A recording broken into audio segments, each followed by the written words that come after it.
കാർഷിക വാർത്തകൾ. തമിഴ്നാട്ടിൽ പച്ചത്തേങ്ങ, കൊപ്ര വിലകൾ കുറഞ്ഞതോടെ കേരളത്തിലും ഇടിവ്. ഉത്സവകാല ഡിമാൻഡിൽ ഏലക്ക ലേലം സജീവം. സംസ്ഥാനത്ത് റബ്ബർ ഉൽപ്പാദനം ഉയർന്നെങ്കിലും വിപണികളിൽ ചരക്ക് വരവ് കുറയുന്നു. പച്ചത്തേങ്ങയ്ക്ക് മില്ലുകാരിൽ നിന്നുള്ള ഡിമാൻഡ് ചുരുങ്ങിയതോടെ തമിഴ്നാട്ടിൽ പച്ചത്തേങ്ങ, കൊപ്ര വിലകൾ ഇടിഞ്ഞു. ഇത് കേരളത്തിലും പ്രതിഫലിച്ചു. കൊച്ചിയിൽ കൊപ്രയ്ക്ക് ക്വിന്റലിന് 200 രൂപയും വെളിച്ചെണ്ണയ്ക്ക് 100 രൂപയും താഴ്ന്നു. ഇതിനിടയിൽ മലേഷ്യ ക്രൂഡ് പാം ഓയിൽ കയറ്റുമതിക്ക് 10% അധിക നികുതി ഏർപ്പെടുത്താനുള്ള നീക്കങ്ങൾ നടക്കുന്നുണ്ട്. ഇത് വിദേശ പാചക എണ്ണ ഇറക്കുമതി കുറയ്ക്കാൻ ഇടയാക്കും. വിൽപ്പനയ്ക്കെത്തുന്ന ഏലക്ക സംഭരിക്കാൻ ആഭ്യന്തര വിദേശ ഇടപാടുകാർ മത്സരിച്ചു. ഏതാനും ആഴ്ചകളായി ലേലത്തിനെത്തുന്ന ഏലക്കയിൽ ഭൂരിഭാഗവും വിറ്റഴിയുകയാണ്. ഇടുക്കിയിൽ നടന്ന ലേലത്തിൽ വന്ന 58,559 കിലോ ഏലക്കയിൽ 57,945 കിലോയും കൈമാറി. ശരാശരി ഇനങ്ങൾ കിലോ 2,934 രൂപയിലും മികച്ച ഇനങ്ങൾ 2,934 രൂപയിലും ലേലം കൊണ്ടു. സംസ്ഥാനത്ത് റബ്ബർ ഉൽപ്പാദനം ഉയർന്നെങ്കിലും വിപണികളിൽ ചരക്കുവരവ് ശക്തമല്ല. അതേസമയം ക്രിസ്തുമസ് അടുത്തതിനാൽ ഡിസംബർ ആദ്യവാരത്തോടെ ഉൽപ്പാദകരുടെ ശ്രദ്ധ വിൽപ്പനയിലേക്ക് തിരിയുമെന്നാണ് വ്യാപാര രംഗത്തു നിന്നുള്ള സൂചന. രാജ്യാന്തര റബ്ബർ അവധി വ്യാപാരത്തിൽ ജപ്പാൻ, സിംഗപ്പൂർ, ചൈനീസ് മാർക്കറ്റുകളിൽ വാങ്ങൽ താൽപര്യം ശക്തമായിരുന്നു. അവധിയിലെ ആവേശം റെഡ് മാർക്കറ്റായ ബാങ്കോക്കിൽ പ്രതിഫലിച്ചു. അവിടെ റബ്ബർ ഷീറ്റ് വില 19,800 നിന്നും 20,200 രൂപയായി ഉയർന്നു. വിദേശത്തു നിന്നുള്ള അനുകൂല വാർത്തകളെ തുടർന്ന് കൊച്ചിയിൽ RSS 4ാം ഗ്രേഡ് 18,600 രൂപയിൽ നിന്നും 18,800 രൂപയായി. News desk MyFin TV. Bumper kharif വിളവെടുപ്പ് ഭക്ഷ്യവിലക്കയറ്റം കുറയ്ക്കുമെന്ന് ധനമന്ത്രാലയം. നവംബറിൽ പ്രധാന ഭക്ഷ്യവിലകളിൽ കുറവുണ്ടായതായും റിപ്പോർട്ട്.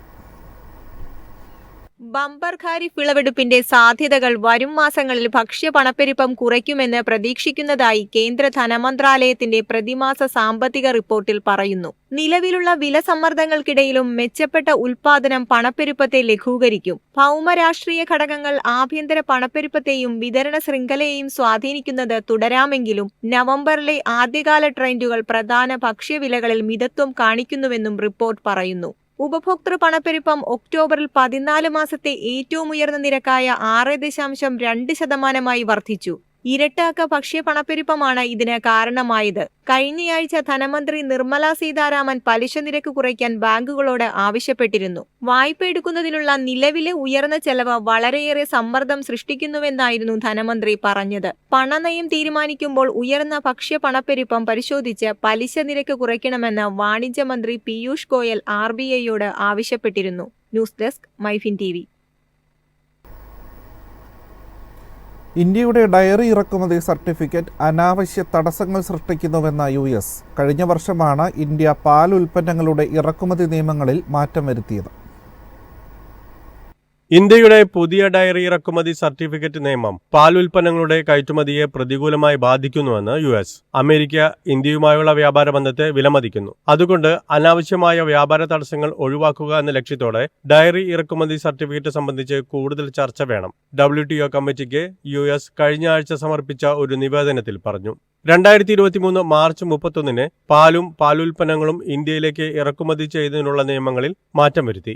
ഇന്ത്യയിലേക്ക് കയറ്റുമതി ചെയ്യുന്ന ചരക്കുകൾക്കായി കയറ്റുമതി ചെയ്യുന്ന രാജ്യത്തിന്റെ സംയോജിത VHC സാക്ഷ്യപത്രം വേണമെന്നാണ് പുതിയ നിയമം. ഉൽപ്പന്നങ്ങൾ നിർദ്ദിഷ്ട മൈക്രോബയോളജിക്കൽ ആവശ്യകതകൾക്ക് അനുസൃതമായി പ്രവർത്തിക്കുന്നുവെന്ന് ഉറപ്പാക്കാൻ എല്ലാ പ്രക്രിയകളും പാലിച്ചിട്ടുണ്ടെന്നും മരുന്നുകൾ, ആന്റിബയോട്ടിക്കുകൾ, കീടനാശിനികൾ, ഹെവി മെറ്റൽ അവശിഷ്ടങ്ങൾ എന്നിവ അടങ്ങിയിട്ടില്ലെന്നും സർട്ടിഫിക്കറ്റ് സ്ഥിരീകരിക്കേണ്ടതുണ്ട്. പുതിയ സർട്ടിഫിക്കേഷൻ നിബന്ധനകൾ തങ്ങളുടെ കയറ്റുമതിക്കാരെ പ്രതികൂലമായി ബാധിച്ചതായി US പറഞ്ഞു. News desk MyFin TV. 1 കോടി കർഷകർക്കിടയിൽ പ്രകൃതിദത്ത കൃഷി പ്രോത്സാഹിപ്പിക്കുന്നതിനുള്ള ദേശീയ ദൗത്യം സർക്കാർ പ്രഖ്യാപിച്ചു. 15,000 ക്ലസ്റ്ററുകളിലൂടെ 7.5 ലക്ഷം ഹെക്ടറിൽ പ്രകൃതി കൃഷി ആരംഭിക്കും. മുൻ വർഷങ്ങളിലെ വിജയകരമായ പരീക്ഷണങ്ങൾക്ക് ശേഷമാണ് മിഷൻ മോഡിൽ പ്രകൃതി കൃഷി പ്രോത്സാഹിപ്പിക്കുന്നതെന്ന് വാർത്താ വിതരണ പ്രക്ഷേപണ മന്ത്രി അശ്വിനി വൈഷ്ണവ് പറഞ്ഞു. നിലവിൽ രാജ്യത്തുടനീളം 10 ലക്ഷം ഹെക്ടറിൽ പ്രകൃതി കൃഷി ചെയ്യുന്നുണ്ടെന്നും അദ്ദേഹം പറഞ്ഞു. ദൗത്യം നടപ്പിലാക്കുമ്പോൾ 15,000 പ്രകൃതിദത്ത കൃഷി ക്ലസ്റ്ററുകൾ വികസിപ്പിക്കുന്നതിന് സന്നദ്ധതയുള്ള പഞ്ചായത്തുകളെ സർക്കാർ തെരഞ്ഞെടുക്കും.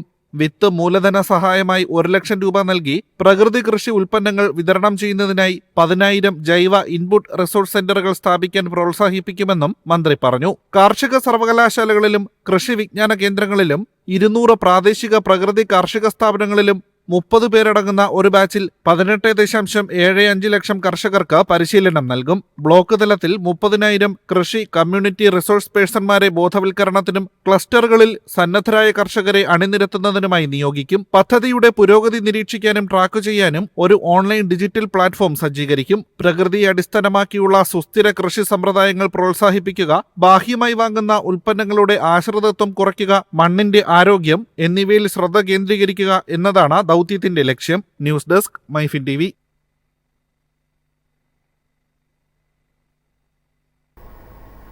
രാജ്യത്തെ ഭക്ഷ്യ സംസ്കരണ വ്യവസായം കുതിക്കുന്നു. വളർച്ച ഇരട്ടിയാകും. പുതിയ തൊഴിലുകൾ സൃഷ്ടിക്കപ്പെടുമെന്നും റിപ്പോർട്ട്. പാലുൽപ്പന്നങ്ങൾ, റെഡി ടു ഈറ്റ് ഭക്ഷണങ്ങൾ, ഫ്രോസൺ ഫുഡ്, ലഘുഭക്ഷണങ്ങൾ തുടങ്ങിയ ഉൽപ്പന്ന വിഭാഗങ്ങൾ വിതരണ ശൃംഖലയിലും വിപണി ഗവേഷണത്തിലും പുതിയ തൊഴിലുകൾ സൃഷ്ടിക്കുമെന്ന് റിപ്പോർട്ട്. 2025-26 ഭക്ഷ്യ സംസ്കരണ വ്യവസായത്തിന്റെ വളർച്ച ഇരട്ടിയാകുമെന്ന് പ്രതീക്ഷിക്കുന്നു. ഇതോടെ FMCG മേഖലയിൽ ഒട്ടേറെ പുതിയ നിയമനങ്ങൾക്ക് വഴിതെളിയും. ടീം ലീസ് എട്ടെക്കിന്റെ റിപ്പോർട്ട് പ്രകാരം 2024 രണ്ടാം പകുതിയിൽ ഈ മേഖലയിലെ നിയമനങ്ങൾ 32% ഉയർന്നു. ഗ്രാമീണ അർദ്ധ നഗര വിപണികളിലേക്കുള്ള ഭക്ഷ്യ സംസ്കരണ വ്യവസായത്തിന്റെ കടന്നുകയറ്റമാണ് ഈ വർധനവിന് കാരണം. ഇത് 2019-2020 $263 ബില്യൺ നിന്ന് 2025-26 $535 ബില്യൺ ഉയരുമെന്ന് പ്രതീക്ഷിക്കുന്നു. ഇതോടെ FMCG തൊഴിൽ മേഖലയും അതിവേഗം വികസിക്കും. നഗരങ്ങളിൽ പുതിയ വ്യവസായങ്ങൾ ആരംഭിക്കുകയും പ്രാദേശിക വിപണികൾ വിപുലീകരിക്കുകയും ചെയ്യുന്നതോടെ പുതിയ നിയമനങ്ങൾ ഉണ്ടാകുമെന്നും റിപ്പോർട്ട് പറയുന്നു. News desk MyFin TV. ഇനി കമ്പോള നിലവാരം.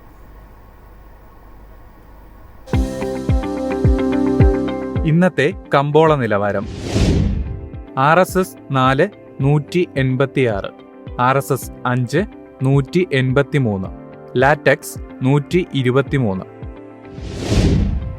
ജാതിക്ക 380, ജാതിപത്രി 2000 മുതൽ 2100 വരെ, ഗ്രാമ്പു 900, അടയ്ക്ക 250, കാപ്പിക്കുരു 227, കൊക്കോ പരിപ്പ് 510, കുരുമുളക് ഗാർബിൾഡ് 64300, കുരുമുളക് അൺഗാർബിൾഡ് 62300, ഏലയ്ക്ക 2550 മുതൽ 2650 വരെ, വെളിച്ചെണ്ണ 21100, കൊപ്ര 15850, ചുക്ക് 32500.